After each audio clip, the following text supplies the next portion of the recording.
Can you communicate with others through telepathy? This is going to be a two-part video, but I will try my best to keep it short. The simple answer is C. Yes. When people ask this question, they often mean, can they influence other people's thoughts, or can they send their own thoughts towards others? Can they impose their own thoughts towards somebody else? And the answer is yes, with a big comma and a big fat but. Before I go into that, let me describe how do thoughts work.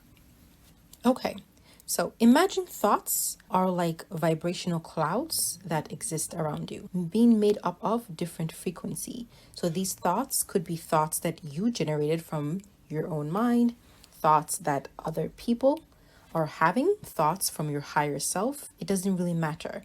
So imagine these thoughts are just remaining in suspension in the quantum plane, waiting to be interacted with either by yourself, if you match its vibrational frequency, or by others.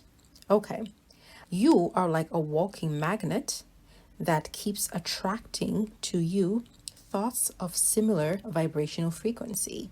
So let's say this magnet here has vibrational frequency congruent to these red thoughts, so you're going to attract these thoughts to you. And if you also have vibrational frequency equivalent to these blue thoughts, then guess what you're going to do? You're going to attract it to you. Your mind is like a super radio with the capacity to fine-tune its vibration into whatever frequency it wants or that is around it. Just like any other radio, you would need to dial into a specific frequency, for example, Hot 97, in order to receive that particular message. Your avatar mind consists of your conscious self and your subconscious self. Okay, so let us talk about the subconscious self for a second. Your subconscious self is like a radio, attracting to it different thought forms, right? Okay, but this subconscious mind only accepts certain thoughts to it, and others it puts it in the spam folder or in the filtered folder. So let's say Tracy here is in love with John. So Tracy is sending all sorts of thoughts to John, thinking about John, this and that. Okay, so either Tracy's thoughts can go into John's inbox, which is then processed and delivered to John as either feelings, images, John's own thoughts. Maybe I should call Tracy. An inspiration. Maybe I should go to this particular gym, which happens to be the gym that Tracy goes to. Or a suggestion. Maybe I should go into this app, or Tracy seems kind of cute. Maybe it may work out for us. Or feelings. Tracy looks kind of cute. Never noticed it before.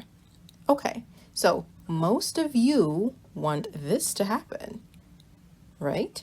But what usually happens is that Tracy's message is likely going to end up in spam or the filtered folder.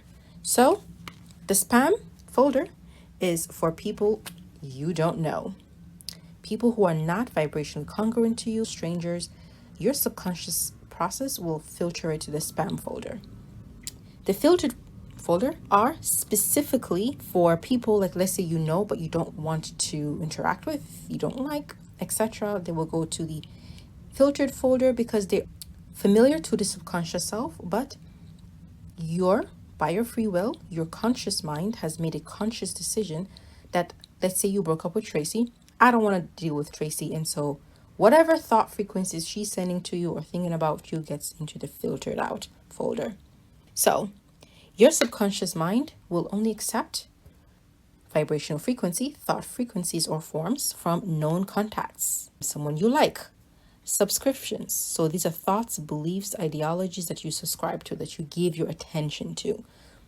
That is why people from various regions of the world who have never met each other or have any kind of exposure to any prior knowledge can have a very similar ideology or belief or desire without ever having to consciously being exposed to that, right? That's why beliefs can never be killed. You can kill a human, you can try to stop beliefs, you can try to stop its propagation, but this belief exists in the quantum field for anyone to tap into.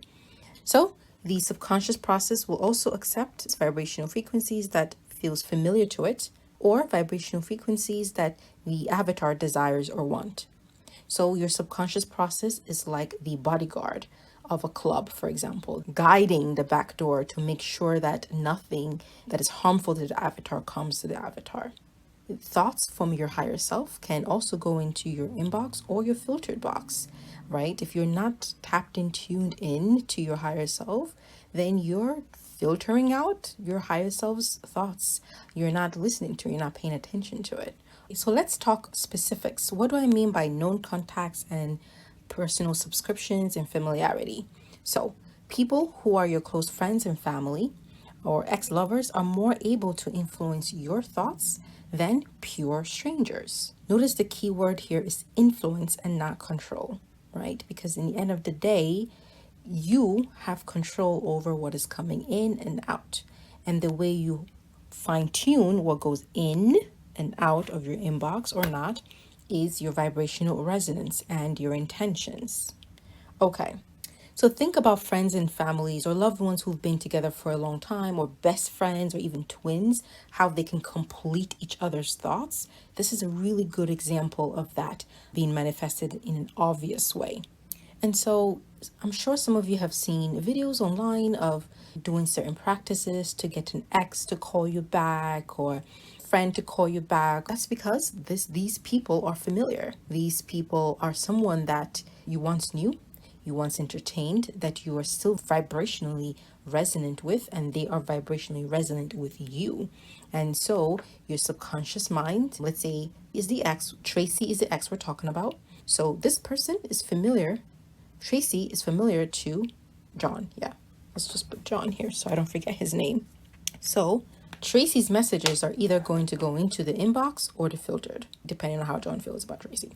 So this is what we mean by familiar contacts. If John still desires Tracy, it would get filtered into an inbox and John would get the feeling or the inspiration to call Tracy. If John is like, hell no, Tracy's an ex, and X means X for life, I don't take back my exes, etc., then Tracy's messages will just go into the filtered inbox or spam, depending on John's intentions and vibrational resonance with Tracy. So basically, that which you entertain in your life, you make familiar to your subconscious process. Therefore, you are inviting more of that into your experience, right? And when you invite them into your experience, your frequency, what happens? You start manifesting that, right? You always manifest that which you're vibrationally resonant with. Okay, so if you are used to a particular kind of love story, which is drama, what do you think happens to the subconscious mind?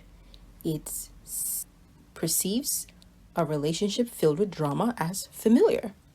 So you're going to attract someone, right? Or accept the invitation of someone who is vibrationally resonant with that kind of love story. Another example is when you're constantly thinking about someone and randomly thinking about that person. And then maybe you guys talk 3 days later and they're like, oh my goodness, like you just called me. I was just thinking about you, right? So in those cases, one person was thinking about the other. It entered the inbox and they got the suggestion or inspiration of maybe I should call X, Y, and Z, and vice versa. If you notice, this usually happens with people that know each other. This almost never happens with people who are strangers, except if this union of these two avatars was something that was predestined. Predestined meaning it was part of the contract between the higher selves of these two avatars prior to coming into this lived experience, this avatar world.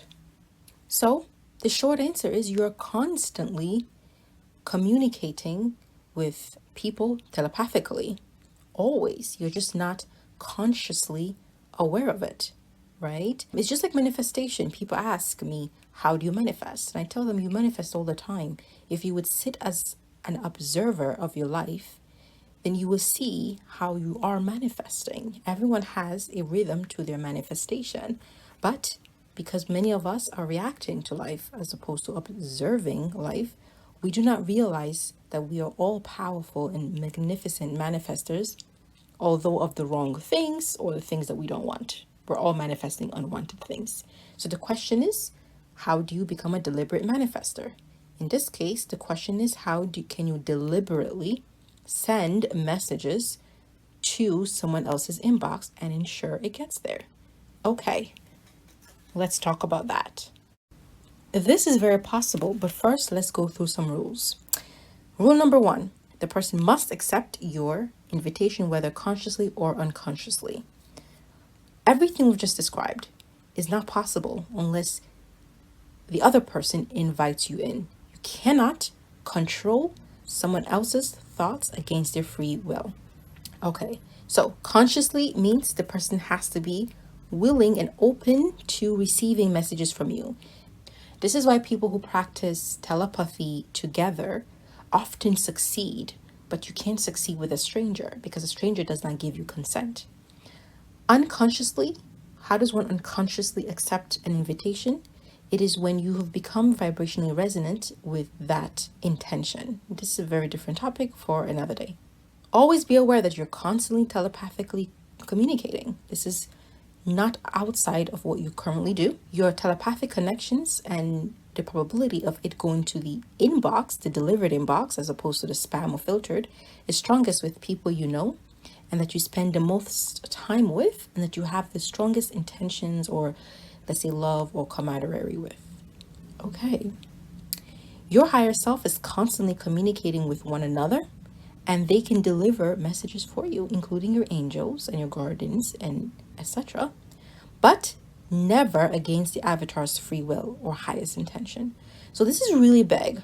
If you are well adjusted to the frequency of your higher self, you can ask your higher self to communicate a message to someone, right?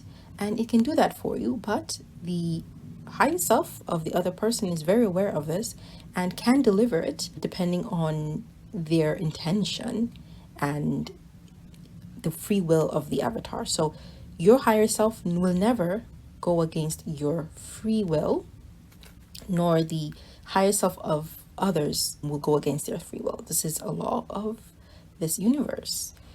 Okay, you did not come here for your higher self to tramp upon your free will. That is why you're here, to have a will different from your higher self. All right. And then practice realigning your will with its intention so that both of you can be aligned.